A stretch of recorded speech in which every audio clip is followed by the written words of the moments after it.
Today I wanted to discuss the top 6 things that impact somebody's confidence when creating and presenting live events.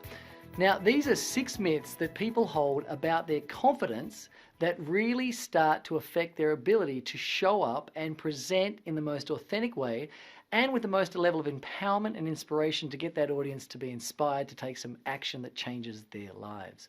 Now, each one of these 6 myths really is just that. It's just a myth. And these myths can be busted at any point in time. Now, after I've explained each of these myths, I'm going to give you a very simple process that you can use to make sure that they don't affect you anytime in the future. So myth number 1 is simply this: nobody will be interested in what I have to say.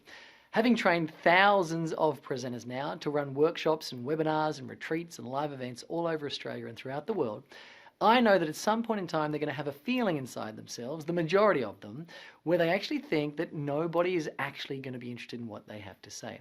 Now again, this is just a myth, but it's something that you need to be aware of.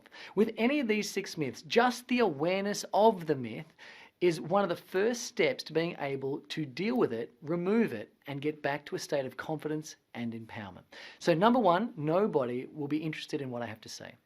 Now, the second of the top 6 myths is this: I don't have experience in the area or not enough knowledge. So I don't have enough experience in the area, or I just don't have enough knowledge around this actual topic. And if you had potentially had a look at the video that we've done on imposter syndrome, we talk a lot about that concept in there. But again, this is just a myth, and again, the awareness of it is what allows us to remove the energy behind it. Now, the third one is this: I am too young or I am too old. Now, the oldest student we have ever had is 92 years of age, and the youngest student that we have ever had learn how to present from a platform is 11 years of age. So the fact is, I am pretty sure that you fit somewhere in between that bandwidth of age group. So I can tell you right now, you are neither too young nor too old to get out there and start to present confidently. Now, the next one is: what will people think about how I look? You know, it's a common thing that people start to get a little bit self-conscious, because when you're on a platform, people are staring at you. They are looking at your face, at your clothing, at your gestures, your postures, your facial expressions. They're observing you. In fact, they're fixated on you. And it's a natural thing for us to start to sort of be curious about what are people actually thinking about how I look.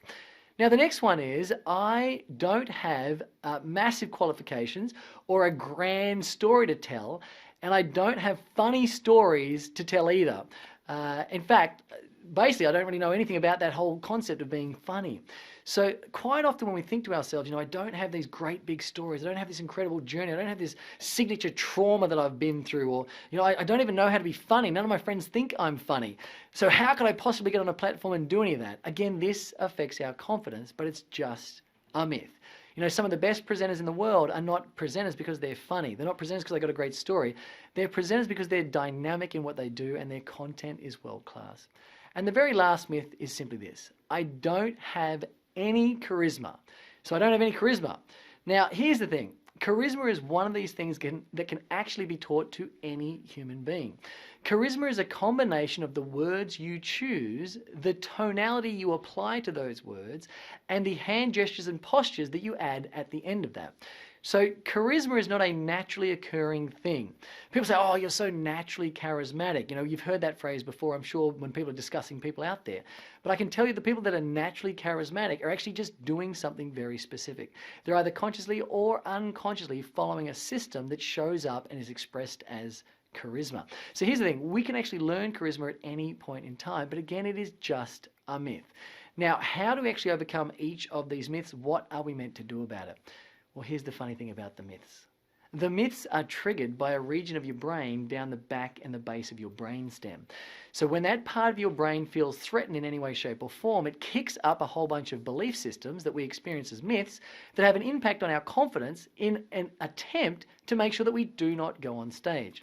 See, a part of your brain known as the hindbrain or the reptilian complex believes that if you go on stage, you're increasing the level of risk and potential danger to you as a person. You see, there's a small part of your brain that thinks, if my talk goes really, really bad, what if all the people in this room turn on me? And God forbid, what if they attack me, right? So there's a small part of your brain that believes that. Now, we know that this doesn't happen in 2018, but there is a small part of your brain that thinks that. So it does everything in its power to make sure that you do not expose yourself to that level of risk. And it does it by kicking up these myths in a hope that you believe these myths, like you are too old, or you are too young, or you don't know enough, or you don't have the qualifications. And it hopes that when it kicks this myth up, you say, that's it, I'm never going to present. And it says, yes, I got the result that I was looking for. But here's the thing. These myths are most activated when you actually put someone in the room in a more important position than yourself. Now, I want you to just think about that for a second. The number one reason that all these myths and confidence issues get kicked up into your mind is because you're placing someone or a group of people in that room in a higher position or a more important position than you. See, what I know is this. If I asked you to go and present to a room full of 5-year-olds, you'd probably show up confidently and just talk about what you're doing. But if I said, all right, I want you to go and present to the board of directors for Google, all of a sudden your confidence issues come up, the myths start kicking in. And the reason being is because the difference between the group of 5-year-olds and the group of directors at Google was you had positioned them differently inside your mind.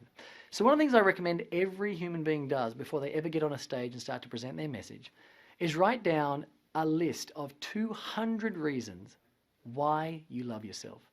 And included in that list, write down reasons why you are just as valuable as any other human being on planet Earth.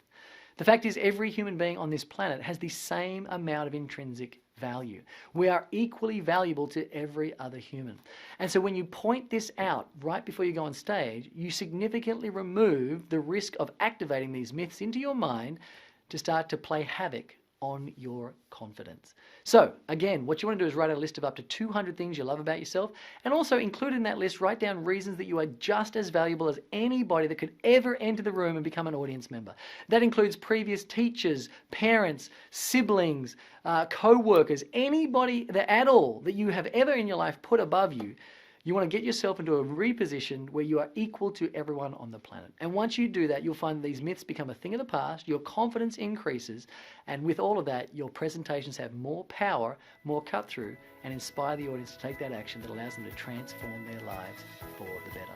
Now, I hope you've enjoyed this video, and here's the thing, keep an eye out because there are plenty more coming your way. And please, if you like this video, comment down below, and also share it with your friends if you think they might get some value out of it. Until we meet again, share your light, live your love, and do whatever it takes to be your own best friend.